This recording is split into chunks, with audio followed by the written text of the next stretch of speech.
Good evening, and welcome to the Town of Dudley Planning Board for Wednesday, April 13th, 2016.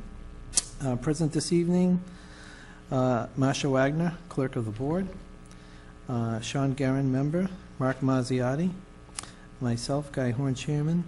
We have also with us Chris Ryan from Central Mass Regional Planning, and Dominique, you have to help me with your last name. Dutremble, also with Central Mass Regional Planning. Okay, and first item on our agenda for this evening, item A, approval of meeting minutes. We have March 23rd meeting minutes, and we also have March 9th meeting minutes. And this should bring us back up to date with all of our meeting minutes. So if somebody would like to make a motion for that. I'll make a motion to accept both weeks' minutes. Okay, we have a motion. Do we have a second? Second. Motion and a second. All in favor? Aye. Aye. Aye. Unanimous? Okay.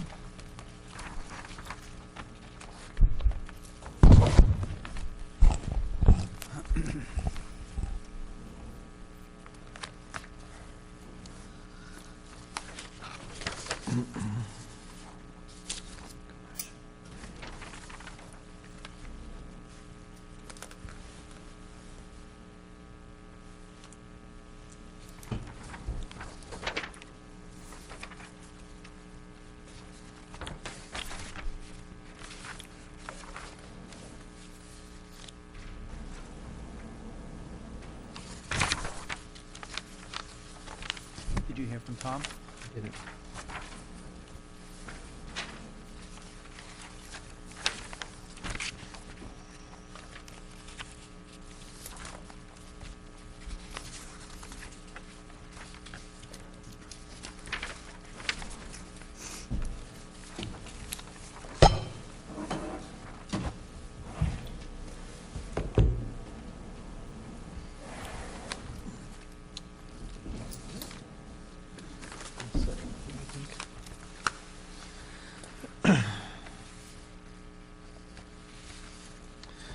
The first set, I think Mr. Mazziotti might have missed because he sent it that way first. The first set for March 23rd.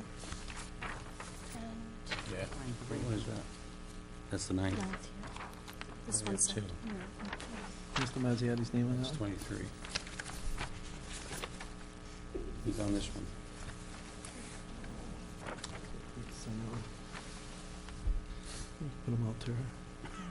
Well, Mark, oh, that's his hand. Yep. Okay, very good. Thank you very much. Make sure we have Yeah, it. second item on the agenda, item B, Lyons Estates. Rescission of subdivision and an A&R. I believe this is with Mr. Parra and Mr. Haynes. If you could come up to the table, please.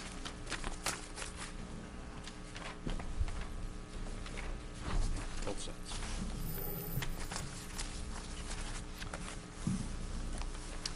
Good evening.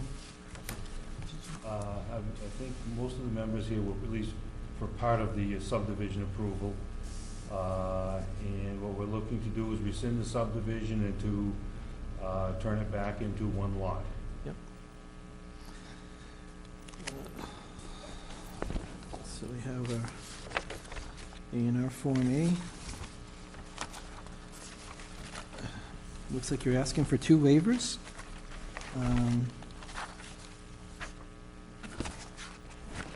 The first one is A&R name, boundaries, North Point, date, scale. Do you know what that's, is that just for the scale? It is just for the scale. Okay, just for the scale of the, okay. And then the second waiver is on topography of intervals of 2 feet. You're asking it to go to 5 feet? Yes. Okay. And we all, I think we all have a copy of the plan in our packets.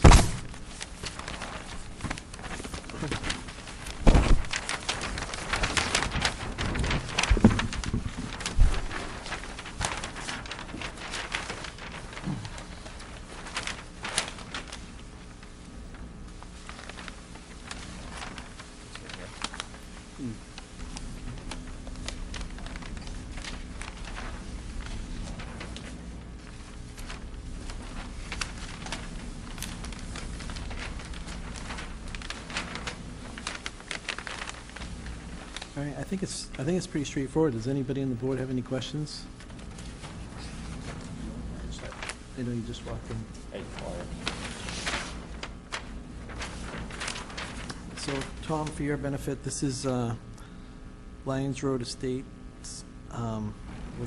Was it previously a 16-lot subdivision? It was an 18. 18-lot subdivision. It's going to revert back to a single lot. So they're filing for an A&R plan. So the My intent is to build a single-family home for myself and my boys. Yeah, okay. All right. So that's basically rescinding the subdivision, closing out the escrow account, and it would just become a single parcel of land. We're looking for any waivers? 2 waivers that they're asking for is just on the scale of the plan, because it's such a large piece of land, and also on the topography. Instead of doing it in 2-foot intervals, they did it in 5-foot intervals. So, minor waivers.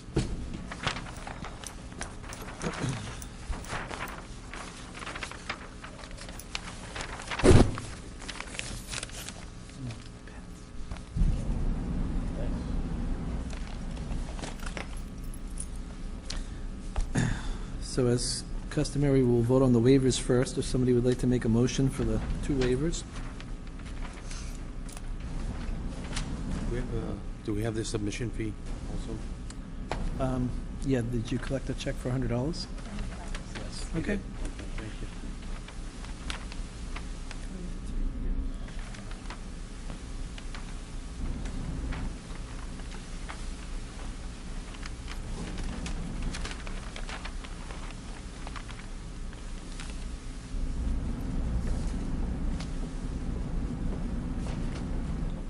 I can't read the numbers.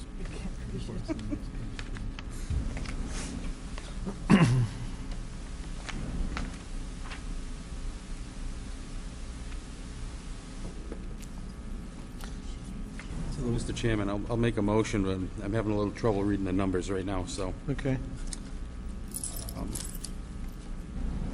make a motion we accept for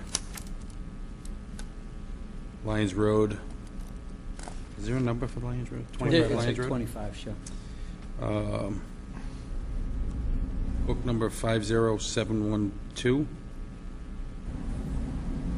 54771, page 108 and 184. Tax plate map 125, plot, 25. 25. oh, 20, I got 125 here. Yes.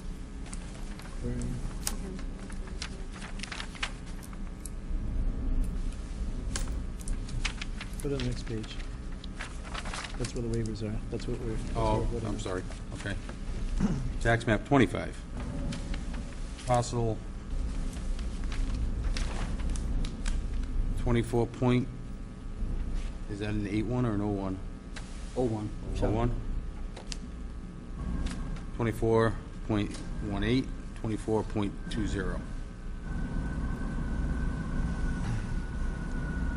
Okay, and we're voting first on the waivers for waiver B, which is the scale of the drawing, and waiver E, which is topography contours at intervals of 5 feet instead of 2 feet. We have a motion. We have a second. Second that?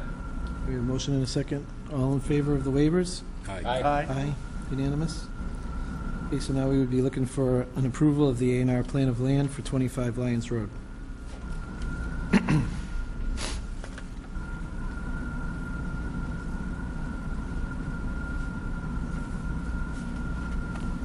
a motion to approve it. Okay, we'll just reread the numbers. I'll try to reread the numbers again. Let's see, deed date 4/4/13. Original date 12/29/15. Deed book and page 50-712, 54-771. Plan book and page 108, 184. Dudley tax map number 25. Parcel 24.01, 24.18, 24.20.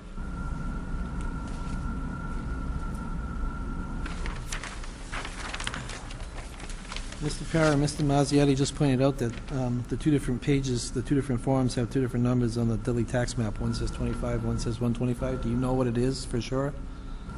I believe it's 125. You believe it's 125?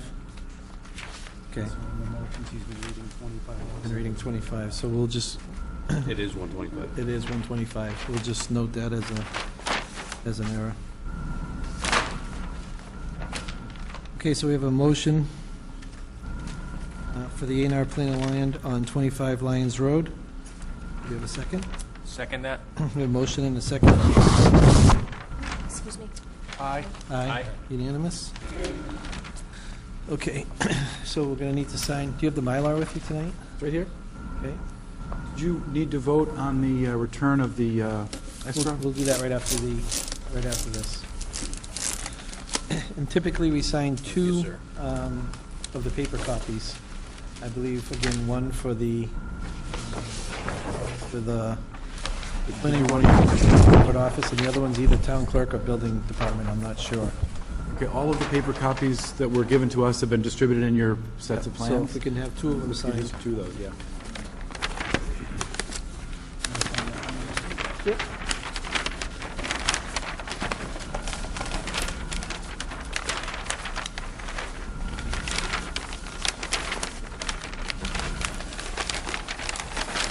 No, I don't think so.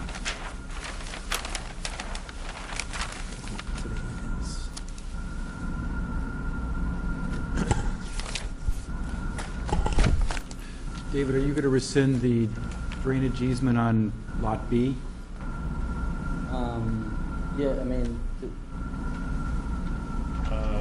that follow with the subdivision? If we were sending the subdivision, then Well, you separately recorded the easement, is that correct? At the registry, or? No? no, it was with the subdivision plan. Okay.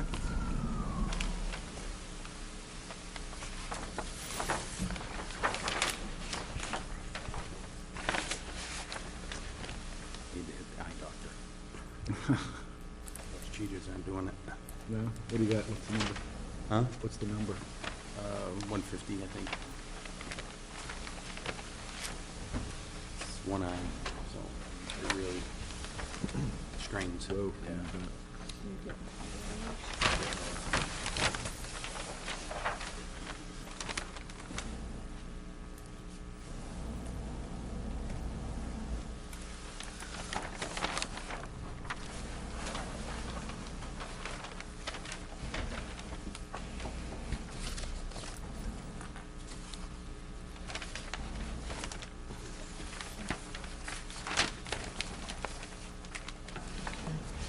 I think we have one other item of business pertaining to this subdivision is the release of funds that have been held in the escrow account for the subdivision.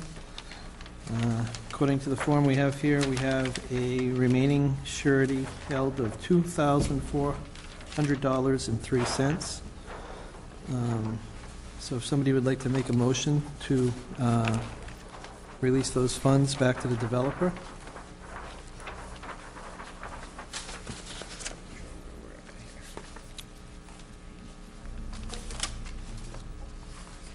I don't know if it'll be in your book. Oh, It's a Form K.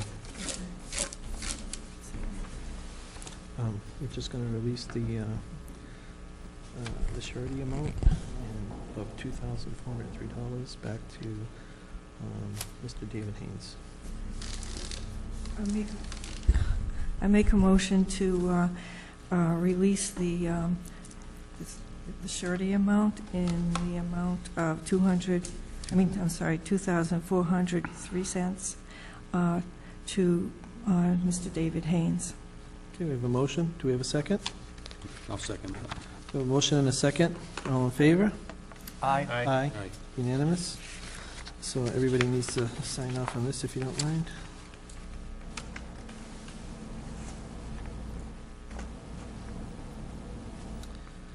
Six.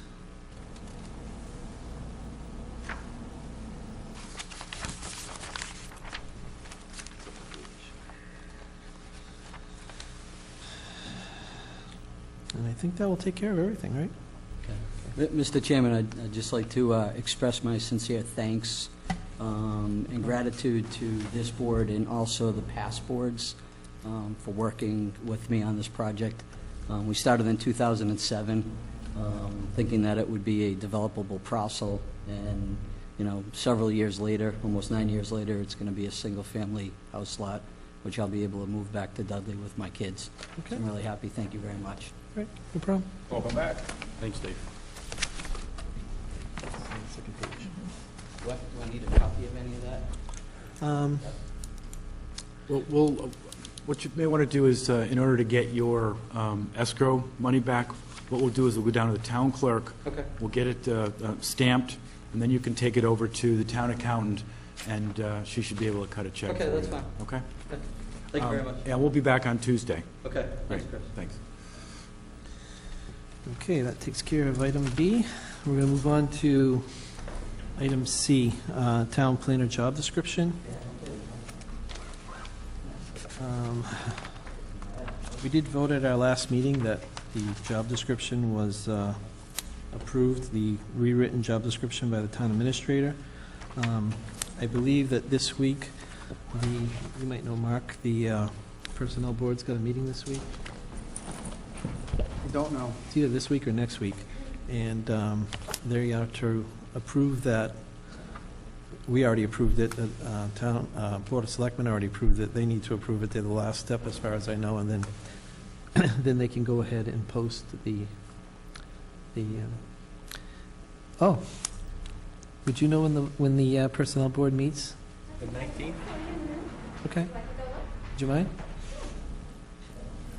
And then, once the personnel approves the job description, then I believe that they will go ahead and post the job for that. Mr. Chairman, if you'd like us to also post it to the Mass Municipal Association, Mass Planners Listserv, and the American Planning Association Massachusetts chapter, which often gets a lot of hits, we would be glad to do that for you. Okay. I'll let, if you could just let Joan know that, because I believe Joan also serves as the clerk for the Personnel Board. Okay. So, Will Joan do. Gardecki. That would be good. Let me just see if there was something else with that item before we move on. April 19th at 9 a.m. April 19th, okay. So on the 19th, they'll approve it. And if you could just mention those other sites to Joan Gardecki once they have the write-up that they want to put in place for the local newspaper or whatever, maybe you could just take a copy of that and post it on those websites for us, or Will do. that would be great. Thanks, Laura.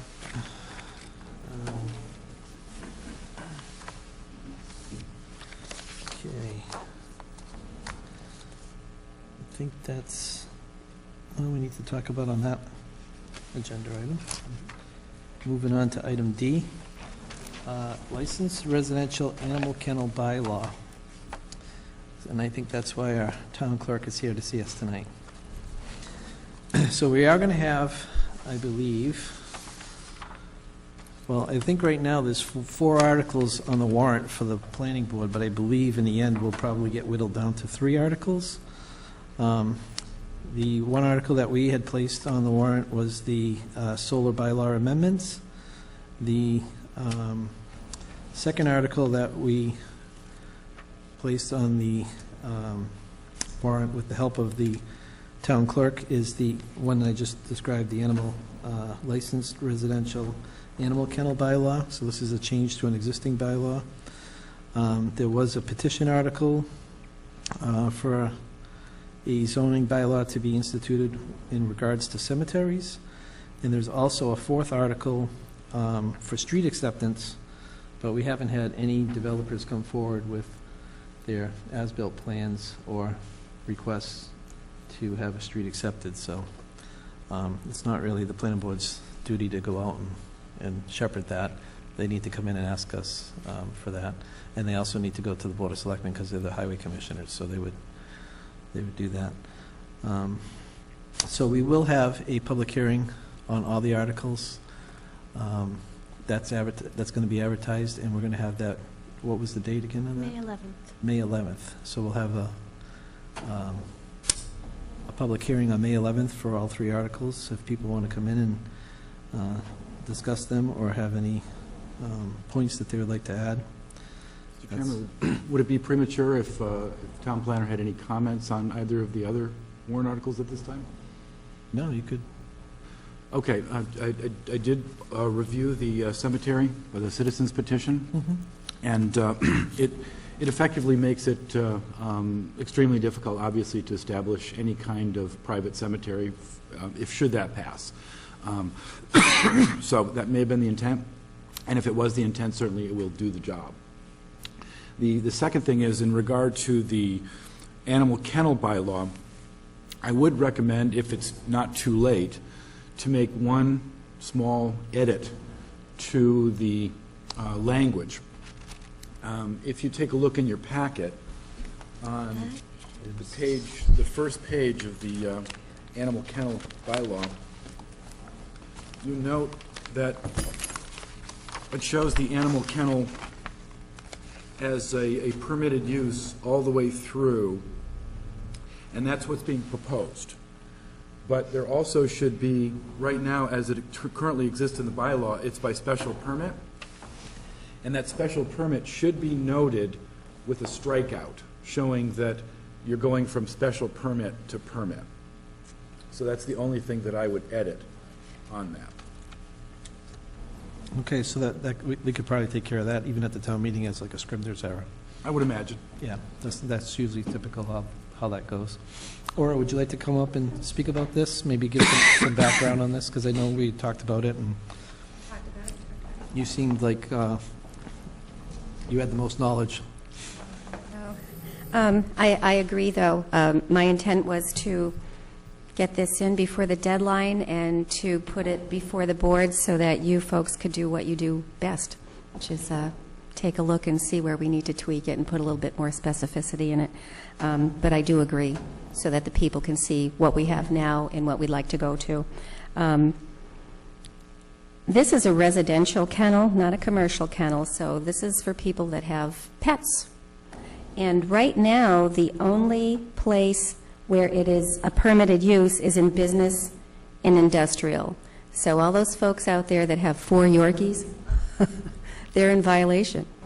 And I just really would like to see this resolved. It's been an ongoing issue since I took office in 1994, and over the years we've thought we accomplished what we set out to do by separating the kennel use into commercial and residential. And I'm going back to the 90s, and the Board of Selectmen and Town Council at the time thought, you know, the way they interpreted it, we were good. You know, that was okay. So people with residential kennels could have as many pets as they wanted to. So what's happening right now is that I license the dogs. If there's more than 3 dogs, the animal control officer does go out every year before I can license for those people. She does go and does an inspection to see if the animals are, you know, being housed properly, whether it's in a kennel or a back, you know, fenced-in backyard, or just hanging around on the sofa like most people's pets do. If they have water and food and shelter, if they can stand up and turn around and, you know, get their exercise. So the place is inspected annually before I license. So I'm licensing these dogs, so these people are, you know, they're good with their license, but they're in violation of the zoning bylaw by having 4 or 5 little Yorkies or pugs or what have you. I'm looking to make the process a little bit easier for people, because truly, if you think about a special permit, they have to go through the Zoning Board of Appeals. So they have to pay, what, maybe $150 for an application. Then they have to pay maybe $75 for an abutters list. They have to get these letters out to all of their abutters, certified. They have to put something in the newspaper to publish the public hearing. It's a huge expense for people that just want to have their pets. Right.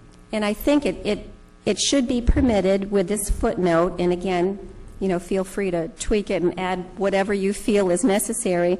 Right now, the new added footnote, and I've got it down here as number 14, would say subject to written approval and annual inspection by the building inspector and animal control officer.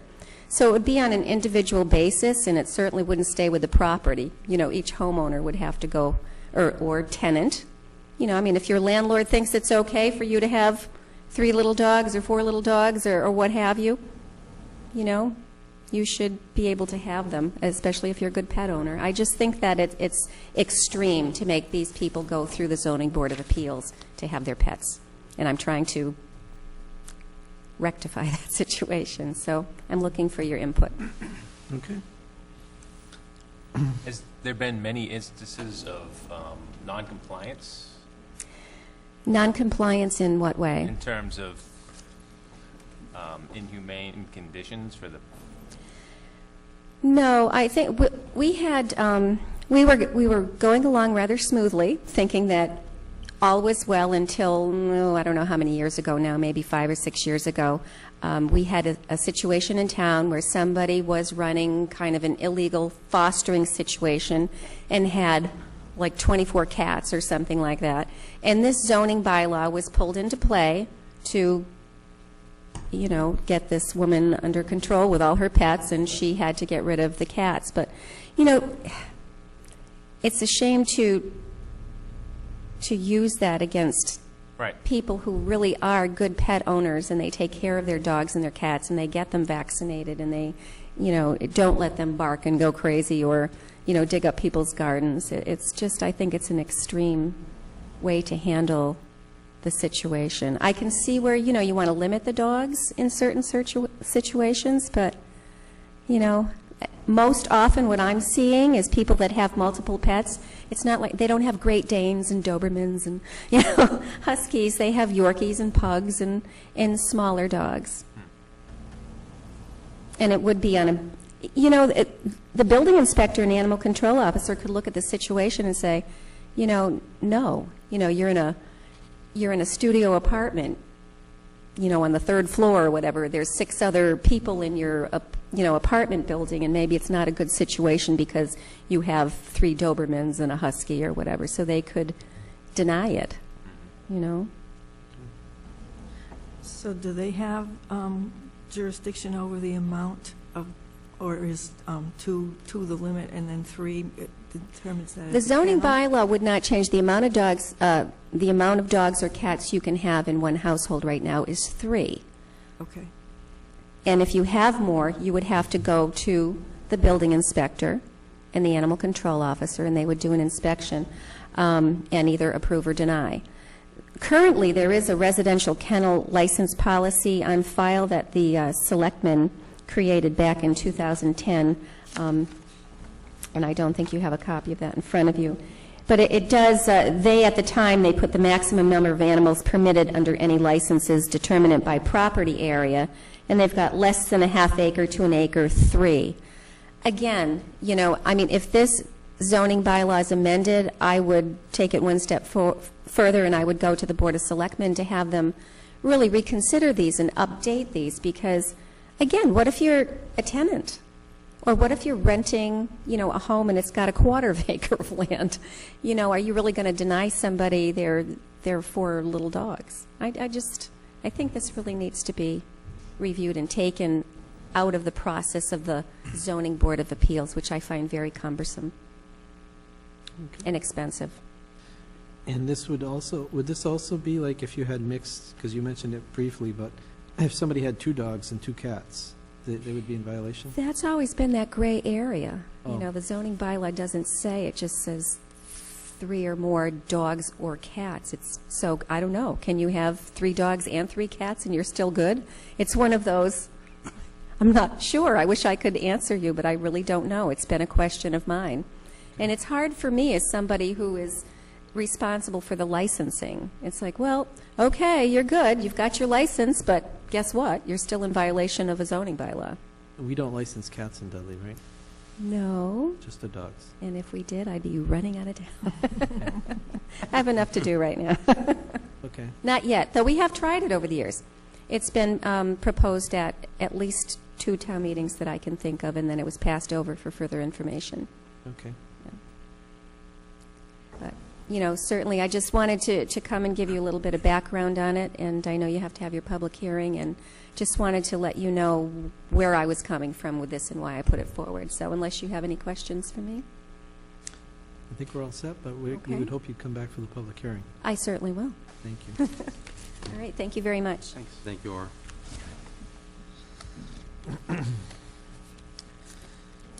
Okay, so that's our item D agenda. Next, we're going to go on to item E, medical marijuana bylaw. And I think I'm going to ask Chris if he can, or Dominique, whoever would like to explain this one. I'll start out, and I can turn over to Dominique. There was a message on the phone when we came in on Tuesday a couple of weeks ago.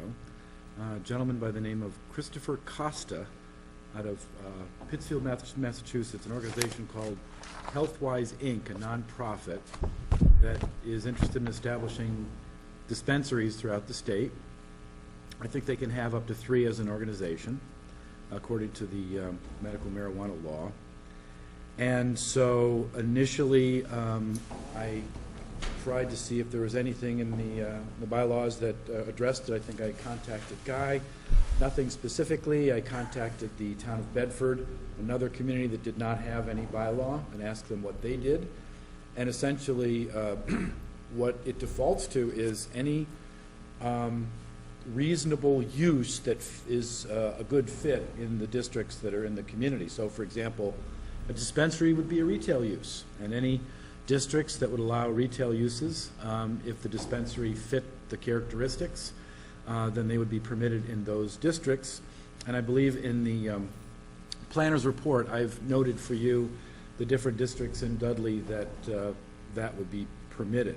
They also wanted to have a grow facility, and clearly, since it's going to be grown indoors, my interpretation, as was Bedford's, is that it's an industrial use. It would be an industrial type of operation, so it would only be permitted in those districts that would allow industrial warehousing and manufacturing, technically. Frankly, if it was interpreted that it was agriculture, then it could be done anywhere.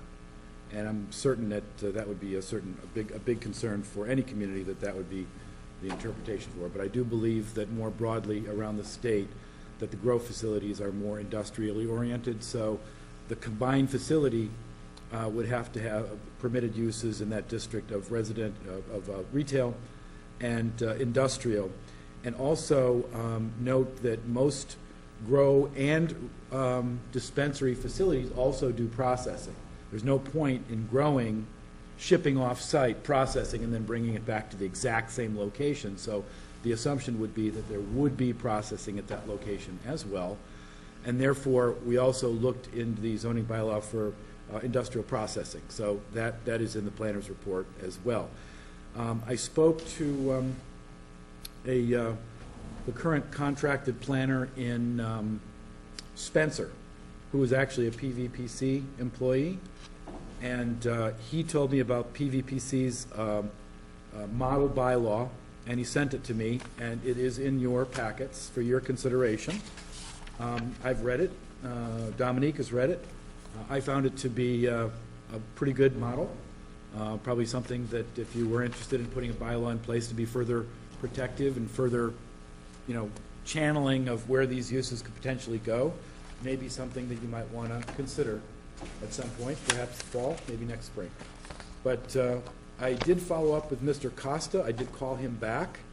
I left a message, and since that time I've received no return call back from him. So it's possible that he's no longer interested, or the time doesn't allow him to get back to me, but there's no immediate application on the horizon, no further inquiry. So whether that indicates that the planning board and the town have more time to address this, I don't know, but I just wanted to give you the up-to-date information on the contact.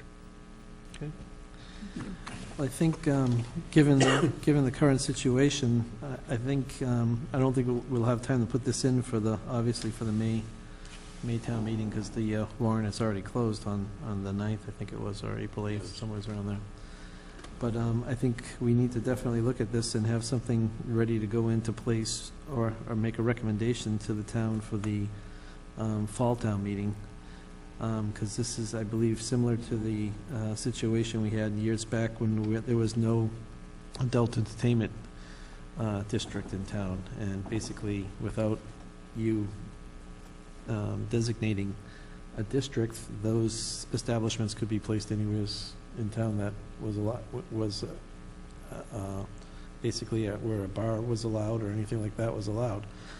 So we did put a bylaw in effect for that, and I believe that got zoned into industrial 130 area out in West Dudley. So we could maybe do the same thing for this. So, but at least we have something to start with their bylaw. And you said you read it and you think it's satisfactory. It's a good model, yes. Yeah. And they have some good guidelines in terms of things that you may want to consider when putting some of these things together. So it's definitely a very quick and easy read. And if you guys have any questions or thoughts, please feel free to let us know. Okay. All right. How popular are these dispensaries throughout the state now? Well, I think only a few have actually been opened, and I think they're very significantly limited in terms of the number that can be out there. For example, a company that is involved in creating dispensaries can only have 3. They can only have 3 different ones, so they're limited. But I think that they're so onerous in terms of the different things they have to do for the state that not only do you have to get through local zoning, you have to go through the state process as well. So it's not that easy. So it sounds to me like as our bylaws are written today, someone could sell medical marijuana, but they couldn't process it unless they were in an industrial zone. That's correct. Or grow it. Or grow it. Or grow it, correct. But they could grow and process it in the industrial zone and then have a dispensary in the business zone. Sure. Yeah, I think we would just need to put With a that bakery all, next put that door. all under one umbrella and get it to a certain designated zone. Yeah. Okay, so that takes care of item E. There's no public hearings tonight. We can move down to item F, which is the planner's plate, or planner's report. Dominic, you want to do it? Certainly. So we've had a pickup in activity a little bit in the last couple of weeks, which is great to see. Continuing to provide customer service, working on wrapping up the last bits of organizing the office, which is fantastic. Working on the planner's procedure manual. We did direct bill Nichols College for that invoice that we had paid on their behalf. Just normal things like that. So we do have, besides the David Haynes and the things that we've discussed already tonight, I have a reminder in here to have you consider setting a date for a site walk for the proposed village district. Yeah, we need to do that. The weather is getting warmer on the weekends, so if anybody has a date in mind, we could put that together for a Saturday. I think that would be the best time, and we'd post it as a meeting, and then also Saturday morning. invite the public if they wanted to come. Maybe some of our business owners on that portion of property might be interested in taking the walk in here and what you basically have to say about different proposals for, because I believe your recommendation was, or your opinion was, that the village district would actually give landowners more uses than they currently have under the Business 15, so. More uses and greater density and ability to have mixed uses. Okay. And so, for example, if you had a single-story commercial building that was set back 50 feet from the road, you could bring it up to the road, put a second story for either offices or apartments on that second story, have storefront. You could have 2 or 3 storefront businesses right on the sidewalk, and have a lot of visibility and probably a little bit more build-out ability on the lot as well. So, trying to establish a little bit more of a traditional village center that draws a lot more visitors and activity connectivity. So, for example, you could have people who come and visit for antiques, also get an ice cream cone parked in the same spot, walking down the street, that kind of thing. So it adds a little bit of an economic synergy that might bring additional money into the community. Was this still the original proposed area, West Main Street, or? Yeah, but what I'd recommended is that we extend it all the way to the river. I mean, down To the this- French, yeah. French River, okay. Yeah. So from French River to, like, maybe the courthouse?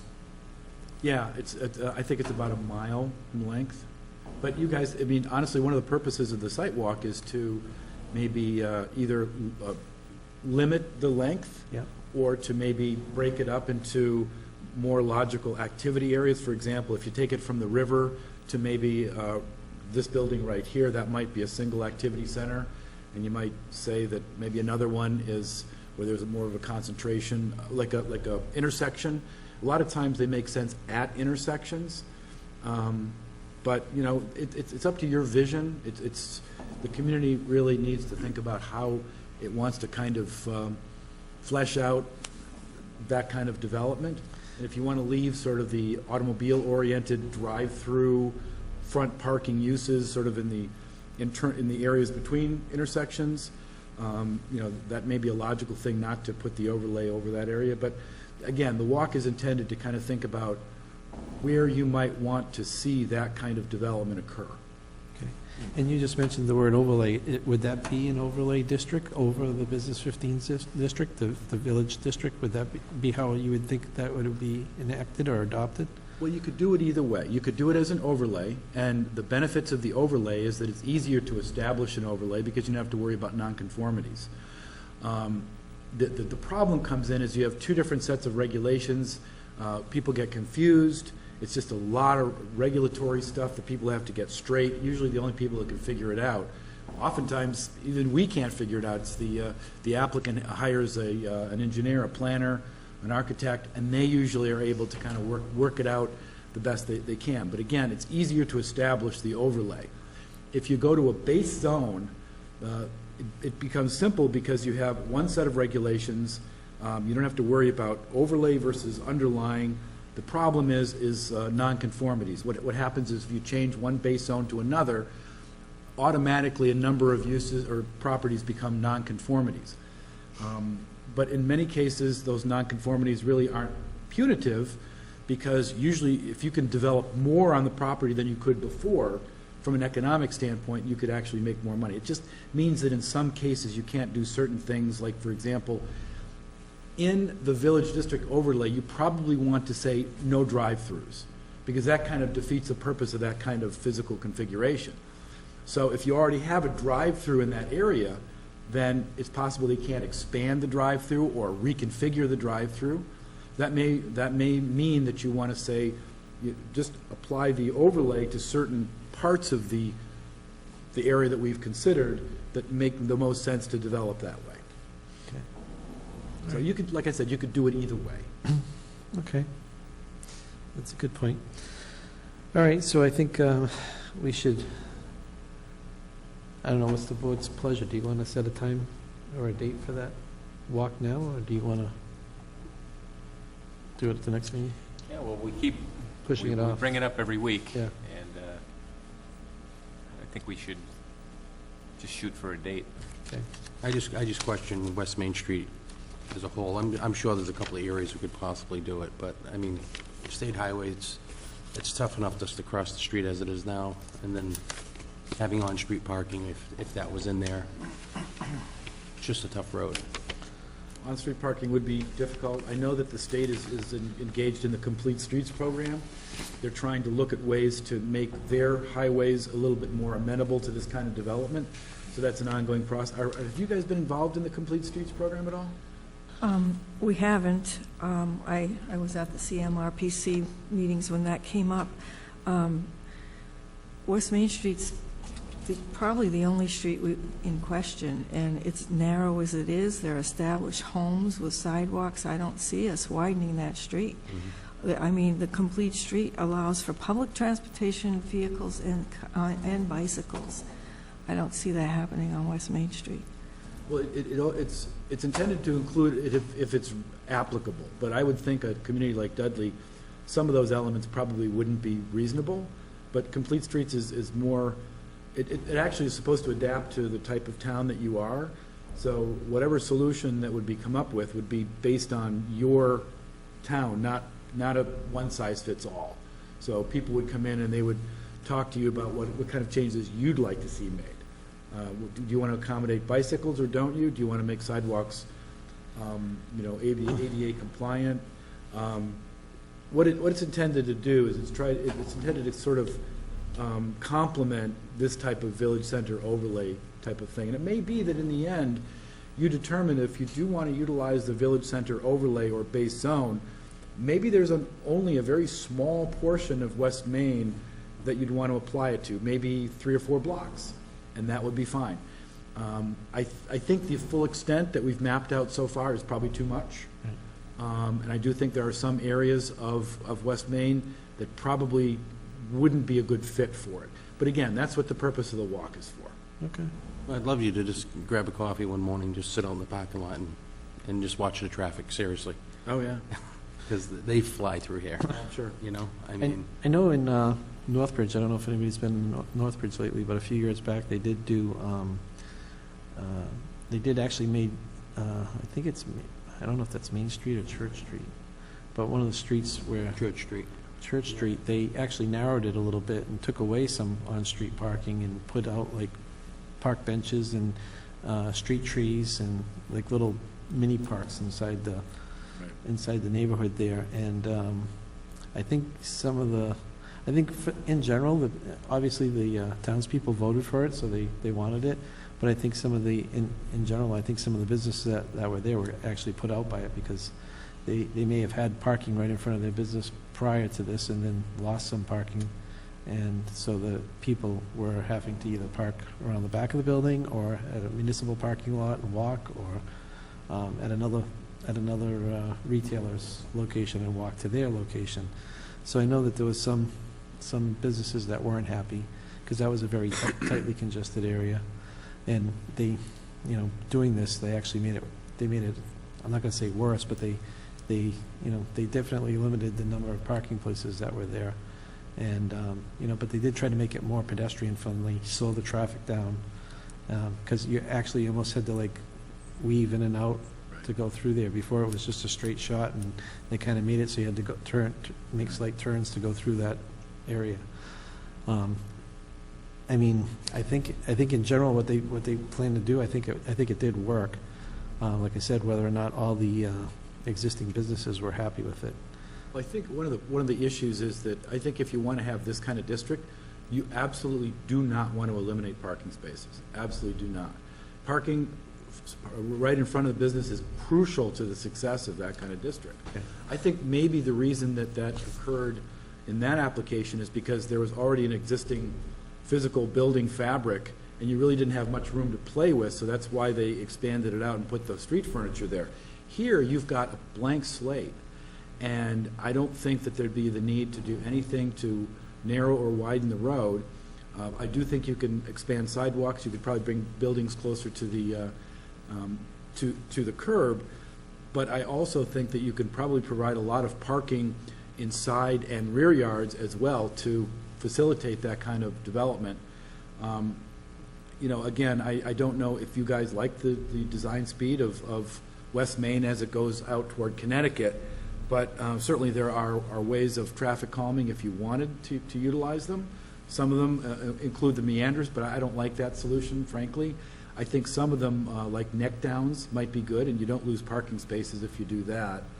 But there's so many different ways of approaching it. There's a lot of professional designers out there that'll put something together that really will meet your needs. One of the things you may want to consider also before you establish the overlay is maybe having like a charrette or like a workshop and invite citizens and business owners in there and maybe do a visual preference survey. We did it for Grafton, where we had 100 different photographs of different types of village centers. Some intended to be positive images, some of them were intended to be negative images, and we wanted to get scores from the citizens. So they would rate it -10 to +10, And they say, okay, this building we think is a positive 8. And if enough people said that, then that's what the town would want to go for.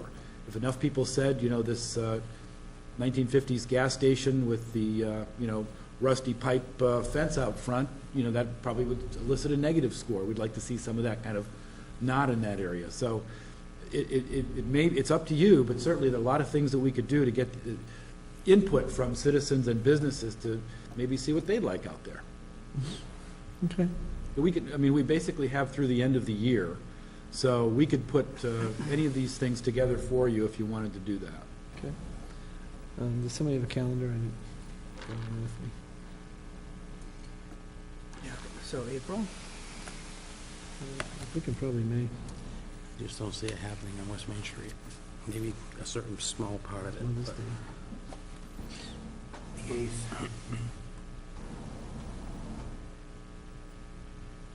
Because with that village district, you get rid of single-family 14th. dwellings too, correct? You don't have to.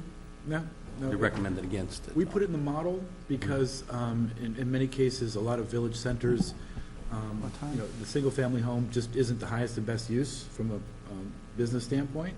But, you know, we recommend that any uses that the town wants to see in that area 8:30? would be fine with But it's still private property, so, Early. you know, I mean, my only question is encroaching on He's gotta come on from properties like that. what the The market other- determines. Yeah. No, I understand that. I mean, yeah, granted, if I have a piece of property, I can capitalize on it, yeah, go for it, Yeah. you know? I can always move, you know? So, my other question was, say it goes into place, and say residential is frowned upon, single residential. Say an act of God, a tornado came through, ripped up the house, whatever. Could that person still rebuild? Would they be grandfathered? Well, you could do anything with nonconformities you want. You could actually establish your own set of nonconformities for that overlay if you wanted to and say that they could. Right now, if you don't do that kind of special language inclusion and you made a single-family home not a permitted use, then, yeah, a substantial destruction would be involved, would probably render it non-buildable again, yeah, as a single-family home. That's something you could do. You could do anything you Yeah. want with that. So we were just looking at the calendar, we were thinking the Saturday after Mother's Day, is May 14th. Would that work for you? Works for me. Okay. Yeah. And what time? I know you gotta come from Littleton, so I didn't, Coming from Littleton, yeah, I could be here by 9 o'clock. 9 o'clock, is that all right? And you bring in the box of Joe? I could bring the donuts, too. Okay, so we'll say 9 o'clock on the No 14th. donuts at 8:30. Where would you folks want to meet? We could meet here at the town hall, because we're kind of in the middle of everything. And if you could, Dominique, post that as a meeting for the planning board. Absolutely. And we can put a notice up to any interested residents or business owners to come along and have their input. Sounds great. So, okay. All right, so I think that ends the What time did we set that for? 8:30. 8:30? Was it 8:30 or 9? Well, I think you wanted it at 9, but these guys wanted it at 8:30. Can we compromise? I can do 8:30. 8:30 is good? Sure. Okay, let's say 8:30. I mean, what do you want, your rest of your Saturday to yourselves? All right, that concludes item F under planners plates. I got comments from the planning board, so I would like to just go over a couple of things that we got kind of old business. One of them is, recently we had a homeowner that was trying to sell a home that had a lot that had not been released from the covenant, and then I believe we went ahead and did some paperwork for that person, and there was accidentally put a wrong number on the paperwork. So we have a new corrected paper. So we just need a majority of the planning board to sign off on this, if they could.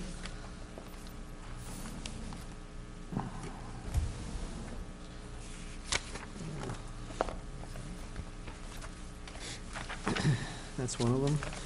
The other item I wanted to just discuss briefly, we had the town planner, the town administrator at the last meeting, and we were discussing the planning board office. We're having some significant problems with the current computer that's in the office, so it's, I think it's a good recommendation that we go ahead and upgrade our computer. We're all set here. Yeah, I think we're all set on that. You can just pass it down.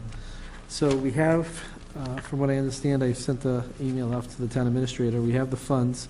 I talked to the town accountant. We can transfer funds from anywheres because we have what they call, I guess, a bottom line accounting system now. So the planning board can transfer funds from either, I believe we have money in an account that's, or a line item in our account that's for seminars, and I don't believe we used any money for seminars this year, so we could transfer some of the money, we could transfer all the money out of the seminars account, and then take the remaining money that's necessary for the computer out of the salary line item account, because we're not going to spend all that money this year, before the end of this year. So basically the quote that was given to me from our computer supplier in Milford for a new HP ProBook laptop, looks to be like a pretty current laptop, 15-inch screen, all the new Windows software, a docking station, would include a mouse and a keyboard, Microsoft Home Office and Business for 2016 software, and a 24-inch monitor to go with it. The grand total was $1,366.42. So if somebody wouldn't mind making a motion that we can approve that. Yeah, I thought a 19-inch monitor was a little bit small. If you're going to go with a new system, it wasn't much more money. What was the difference? About $25. So yeah. So if somebody wouldn't mind making a motion for that. What did you say the total was? $1,366.42. And when you say this is our computer company, is this who we have an account with, that we get all our stuff from? Did Yes, we get- the town of Dudley buys all their hardware from this one company. Debbie Thibodeau is also our IT director. Okay.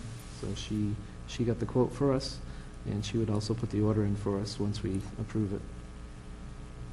So, and basically, like I said, I think we should just use whatever funds necessary to pay for it, because I don't believe we spent any money this year on seminars, and I think there was $500 or $800 in the seminar budget.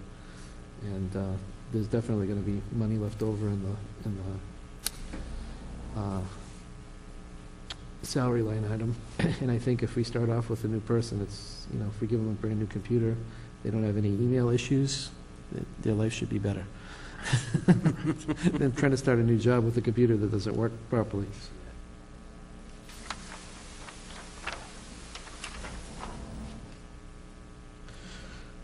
Yeah, so the difference in the estimate that you guys got was the difference of the monitor. She had originally quoted a 19-inch monitor, and I'd asked her to go back and look at a 24. And it turned out to be only about $25 more. And then is Debbie planning to go through the existing computer and pull out all the information that we need before it goes away, or how would that work? I don't know how that information is stored. Is it all on a hard drive in that computer, or is it on? Unfortunately, it is. All of the files, and they're not backed up, are resident on the desktop. Okay. So one of the things that I would like to see, if we could, is to have access to the server. Everybody else has access to the server. For some reason, the town planner has always been locally resident files. And so one of the things that I'd like to work with Debbie on, or Dominique will work with Debbie on, is to get our own dedicated server space, our own drive, so that we can keep it on the server and not have, like if that hard drive crashed, all planning board files gone. Yeah. From 2002 to today. Okay. So it would make sense to see if she could transfer that old computer information off of that hard drive onto the server, and then this new computer be hooked up to the server. Right. Yeah, I don't know. I would imagine Debbie probably has an external portable drive that she could just connect in. That's what I was thinking. Maybe we could just put it over. on Right. an external hard drive. Should probably be done before this. Yeah. In fact, I would think that we probably should dump it on an external and keep it there until that time, maybe right now. Okay. I'm saying it's not backed up, yeah. Yeah. I think that would be a good idea. Well, rather than voting a hard number on this one, why don't we just vote that we approve the purchase of a new computer, docking station, software, and monitor for the planning board office, and any other necessary hardware or software to update the old computer to the new computer and get us onto the server, and have Debbie take care of that. I mean, she's not going to spend more money than we have, we know that, so she's the accountant, she knows what we got. Right. Yeah, I'll make a motion, Mr. Chairman, to support your statement, and I so move. Okay. Do we have a second? Second. Motion and a second, all in favor? Aye. Unanimous? Thank you. Okay, so I'll take care of that. Do we have any other comments from the planning board? Do you have any vouchers? Would it behoove us to procure an external hard drive? I'll ask that question to her, to how she wants to handle it. This computer has a pretty big hard drive, 500 gigabytes. You don't want it on that. Right. I think you'd want to store what's on the old one on a separate Right, piece of hardware. but What do you mean, or transfer? maybe she could transfer it to this one, and then somehow it could automatically get downloaded to the network. I'm not an IT guy, so I don't know how it all works. Yeah, but- 1 terabyte is like $50 or $100. Yeah, for okay, an so she external says we drive. should have a hard drive to keep that, an extra copy of it in the office. We could do that too. So I'll just tell her to get whatever she thinks is appropriate. I mean, she's set up every other office in the town, so I'm sure she can set us up. Any other comments from the board? Okay. I have one thing on the Stevens Lemon Mill. Adlock Place from Main Street to Village Street is a private way. It's never been accepted by the town. Well, the selectmen know about it, the town administrator knows about it, and the owner has been made aware of it, so they're gonna work on that. Well, it could be an issue down the road, so. It wouldn't be to the town an issue, it would be to them an issue, and, you know. Well, we have 2 residents on that town getting service from the town, so if they block that off for whatever reason, it could be an issue. They're going to need it for themselves, so. I understand. I just figured Their I'd bring plan, they that showed forward. included it, so they're not going to block it off. I just figured I'd bring that forward, Yeah. that's all. So, And I would just, I'd like to just take a second to thank you guys for your diligence and your professionalism. I mean, I haven't seen a planner's plate report like this. It is very nice. In yes. 4 years. I concur. And just to clean everything up, and your, just the professionalism that you've brought to the position has been a breath of fresh air, really, truly. Thank you. Thank you, and we're going to continue to keep moving forward on all of that. The only other thing I'll bring up on Stevens Linen Mill I just thought of was I went back and reread our mill overlay district, and I didn't see anything in there that where it specifically designated density. So I'm assuming that it would fall back to the original density for the area. So I think they're going to have to look at, but I'm sure there's leeway for the town in there. That bylaw was written, I believe it was written by Central Mass Regional Planning for us. That I don't know. Master plan? Yeah, no, the mill overlay district Oh. bylaw. And so I know we'll have some leeway there, but as far as I think they said 143 units was what they had planned. I'm not sure if they went through the current zoning to see if that was feasible, but I believe that you get the first 2 units on a parcel, and I don't know how big their parcel is, but when I looked it up in the zoning, you get the first 2 units are considered for any parcel that they're permissible. 2 units on any parcel in Dudley is permissible, and then for each additional unit, you need an area of 6,000 square feet additional. And then if they're using a lot of their space for parking, and I don't know how much space they're going to use for recreation, but I I don't know how much area they would need to get 143, but my guess is probably a lot more than what they currently have. So that would have to be looked at. The other thing is what you had spoke about at the meeting. I still haven't wrapped my head around that whole affordable housing part. I know the bylaw says that a minimum of 10% has to be affordable housing, I think it was, and then an additional 5% has to be median. It's like affordable housing, and then there's like a medium price. Right. The affordable is 80% and below median, Yep, and then the middle ground is 80 to 100%. okay, But you need the 80 and below if you're going to get credit at the state level right, for, which we want to do for sure, but because it's a rental, you'll get credit for all of the units. which is a positive for the town. Right, If it was a condo, you'd only get credit for the affordable units. right. But being it's an apartment, we get credit for all of it. But I just want to make sure, because when he was here and we were discussing that, it didn't seem to me like he understood what the requirements were, and that there needed to be some affordable housing. There needs to be 10% of that, so 14 or 15. Well, he said they had to qualify for it. 14 or 15 units have to be affordable, and then an additional 5%, which would be 7 or 8, would be the 80% to the 100% median price.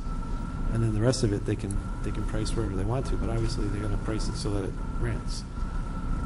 Right. And I don't know if your bylaw and the state's bylaw, well, not bylaw, but the state's requirements for that type of unit are in line, in sync. We'd have to check that out, but I believe the state requires 20% qualify. But we'll check that out. Dominic, if you don't mind making a note. Yeah, because I know another thing that I can't remember the gentleman's name who came out for that particular bylaw, but I remember him coming out and talking to us about that when we put it in play, and he was telling us, like, that it was designed to have a lot of flexibility. So, like, for density requirements, if the developer wanted to go over the density requirement, in this particular case, like, it abuts the French River. If he wanted to go through there and make some substantial improvements along the French River, put like a walking path in, put some park benches and some maybe a gazebo or something, I mean, that's going to add value for his tenants. But if he did that, it would add value for the town of Dudley, and if he made it a public access so that people could use it other than the tenants, that's a positive for the town. And maybe he gets an extra 5 units or 10 units or whatever for doing something like that. Yeah, that's the way that special permits are a little bit of a horse trading situation, Right. where they need a waiver. Well, let's see what we can get for the town in Right. exchange for that waiver. You don't have to give a waiver. Right. So it's one of those opportunities to make the project fit the town better. Right. Yeah. Okay. But I just want to make sure that we reap the benefit of the affordable units, because I know for years we've been way under the number of affordable units that were necessary by the state to deter any kind of like Section 40B housing from coming in. That's correct. And if what you're saying is true, where we can take into account all the units that they're producing, even if only 10 or 15% are affordable, or 20%, whatever the threshold is, that I don't know all the numbers off the top of my head, but I think that may get us to the point where we're good with the state for a while. Do you know how many housing units the town has at this point? We have Joshua Place, which is I'm talking about the sum total of housing units in the entire town. there was last time we did a housing study, there was 5,000 properties, as far as I know. 5,000 properties, okay. Which could have been a house or a condo or... Yeah, so basically 100 is going to be about 15% of, that's pretty good. Yeah, so I think we would be, because I think at the time when they came out with the report, they told us we needed 88 more units to meet the threshold. So, Yeah, okay, but it's good, substantial. right, so if we're not at the threshold, we're going to be in a lot better shape than we ever have been. That's important. If this is going to go forward, at least the town benefits from that every way they can. Right. With the chair, while you're on other business, I do have something that's not in your binders, but the Worcester District Registry of Deeds just needs an up-to-date listing of your planning board staff, including signatures, appointments, and expiration dates. We can sign it, but I think the expiration dates you might have to get from OR. Okay, no problem. Or I think they're actually on the town website, too, if you looked on the town website, on the planning board. Perfect.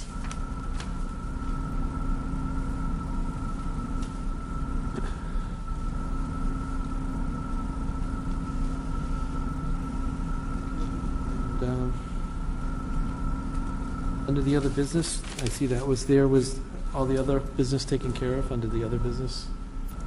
Aside from Nichols College, which I think we mentioned briefly, we did direct bill them on that invoice that we paid on their behalf. So, So when they send that money back, that will just go back into the engineer's fee or the professional review fee account, and that'll replenish it, yeah. okay. Mr. Chairman, were you explicit about the accounts that you wanted depleted for the computer? You wanted to- It's all under the planning board account. Okay. So I don't think it really matters where the money comes from. I mean, we have a budget, and it's so much, and it could come out of the salary line item, or it could come out of the seminar budget. I just didn't want to take it out of the office expenses, because I think we only have a $300 office expenses. we would be out of office expenses pretty quick.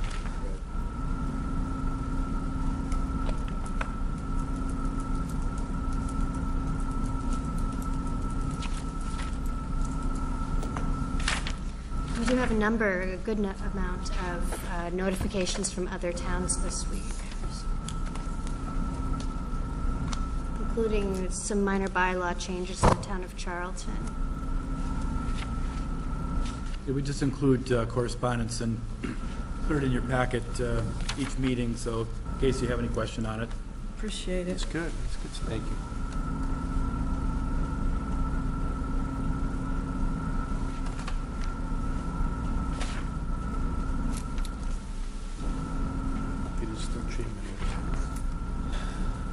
Okay, so if everybody else is set, is there any other comments from the staff? No? Not at all, thank you. So you want to make a motion to adjourn? Mr. Chairman, I'd like to make a motion to adjourn. Do we have a second? I'll second. A motion and a second, all in favor? Aye. Aye, unanimous. Thank you.